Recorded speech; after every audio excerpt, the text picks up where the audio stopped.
आपली daily news. Doctor Babasaheb Ambedkar यांच्या 134व्या जयंतीनिमित्त राष्ट्रीय स्वयंसेवक संघातर्फे मोतीबाग येथे भव्य रक्तदान शिबिर। 111 जणांनी केले रक्तदान। दरवर्षीप्रमाणे यावर्षीही राष्ट्रीय स्वयंसेवक संघ, भारतीय संस्कृती संवर्धक संस्था व कसबा भाग मोतीबाग नगर यांच्या संयुक्त विद्यमाने भारतरत्न डॉक्टर बाबासाहेब आंबेडकर यांच्या 134व्या जयंतीनिमित्त राष्ट्रीय स्वयंसेवक संघाचे पश्चिम महाराष्ट्र कार्यालय मोतीबाग शनिवार पेठ या ठिकाणी भव्य रक्तदान शिबिर पार पडले। यंदाचे हे शिबिराचे 9वे वर्ष होते। या शिबिरास प्रमुख पाहुणे म्हणून ज्ञानदीप अकॅडमीचे संचालक महेश शिंदे उपस्थित होते। यावेळी राष्ट्रीय स्वयंसेवक संघाच्या कसबा भागाचे कार्यवाह राहुल पुंडे, मोतीबाग नगर कार्यवाह प्रमोद वसगडेकर, भारतीय संस्कृती संवर्धक संस्थेचे अध्यक्ष राजीव जोशी व कार्यवाह प्रसाद खेडकर यांची प्रमुख उपस्थिती होती। एकूण 111 रक्तदात्यांनी रक्तदान केले। शिबिर संयोजक सागर दरेकर यांनी प्रमुख पाहुण्यांचा परिचय करून दिला। भारतीय संस्कृती संवर्धन संस्थेचे अध्यक्ष राजीव जोशी यांनी महेश शिंदे यांचे भारत मातेची प्रतिमा देऊन स्वागत केले।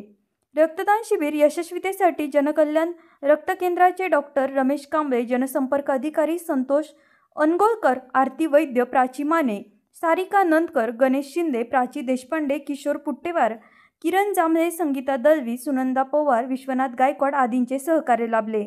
ज्ञानदीप अकॅडमीचे संचालक महेश शिंदे रक्तदान शिबिराच्या उद्घाटन प्रसंगी म्हणाले, शिका, संघटित व्हा आणि संघर्ष करा हा डॉक्टर बाबासाहेब आंबेडकरांचा घोष आजही अमूल्य आहे।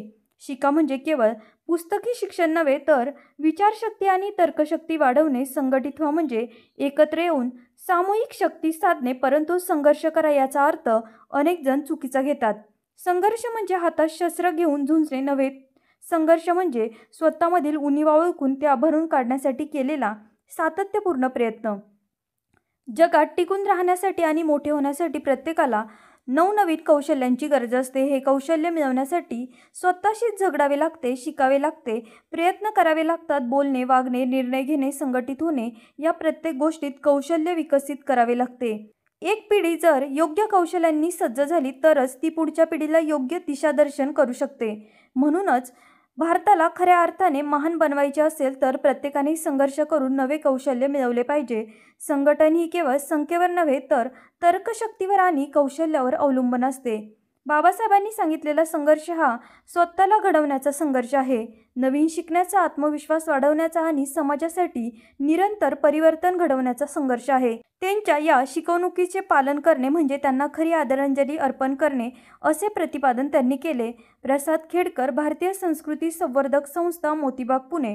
डॉक्टर बाबासाहेब आंबेडकर यांच्या 134व्या जयंतीनिमित्त राष्ट्रीय स्वयंसेवक संघातर्फे मोतीबाग येथे आयोजित रक्तदान शिबिराचे उद्घाटन करताना महेश शिंदे, राहुल पुंडे, प्रसाद वसगडेकर, रक्तदान करताना रक्तदाते पुणे नंदू बोराडे। मग एवढा तरुण देशाचा स्किल सेट काय तुम्ही पहा, तुम्ही शाखेत येताय, आत्ताचे तुम्ही आणि डिग्रीमध्ये तुम्ही फरक आहे की नाही? डिग्री तुम्ही सगळ्यांनी कशात सार्थ मानला? सर मी 1 नाईट फाईटने डिग्री काढली, खरं आहे आणि आपण प्रत्येकाला कौतुक आहे, पण ह्या कौतुकाने पिढ्या नष्ट केलं, डिग्रीत काहीच केलेलं नाही। माझं म्हणणं आहे संघर्ष कशासाठी असायला हवा? संघर्ष असायला हवा स्किल सेटसाठी, कौशल्यासाठी। म्हणजे ते कौशल्य तुमच्या बोलण्यातलं असायला हवं, ते कौशल्य तुमच्या प्रत्येक गोष्टीमधलं असायला हवं।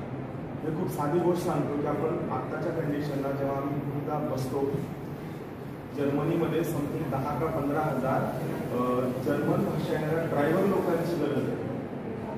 महाराष्ट्रात ती प्रयत्नशील आहे। मला माहीत असं देवेंद्र फडणवीस साहेबांनी एक योजना काढली की ज्यामधनं जर्मन शिकून त्या ठिकाणी ड्रायव्हरला पगार 1 लाख रुपये, बरोबर आहे। म्हणजे तो बेसिक उद्देश काय की स्किल सेट यायला हवा। हा स्किल सेट केव्हा येऊ शकतो? जेव्हा पुढची पिढी स्किलवाली असेल आणि तिनं ते पुढच्या जनरेशनला पास आउट केलं। हे बाबासाहेबांचं म्हणणं होतं की संघर्ष स्किलसाठी असायला हवा।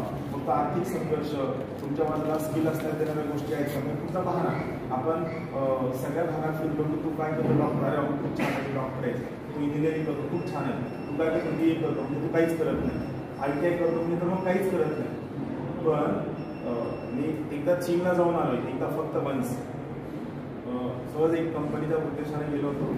तर आपण ज्यावेळेस पुण्यात एंट्री करतो, फिनिक्स मॉल आहे, सेंट्रल बंद पडला आहे, पवेलियन लक्झुरियस मॉल आहे, बरोबर आहे, मॅन्युफॅक्चरिंगचा मॉल नाही आहे, आणि पुण्याच्या बाहेर पडलं की शेवटचा फिनिक्स मॉल आहे तिथं.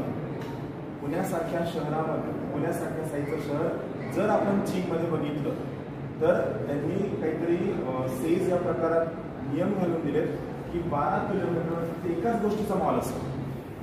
म्हणजे जर समजा प्लास्टिकच्या बॉटलचा मॉल आहे तर 12 किलोमीटर फक्त प्लास्टिकच्या बॉटलच्या कंपन्या असेल, बाकी काहीच नसेल. का? Availability of choices.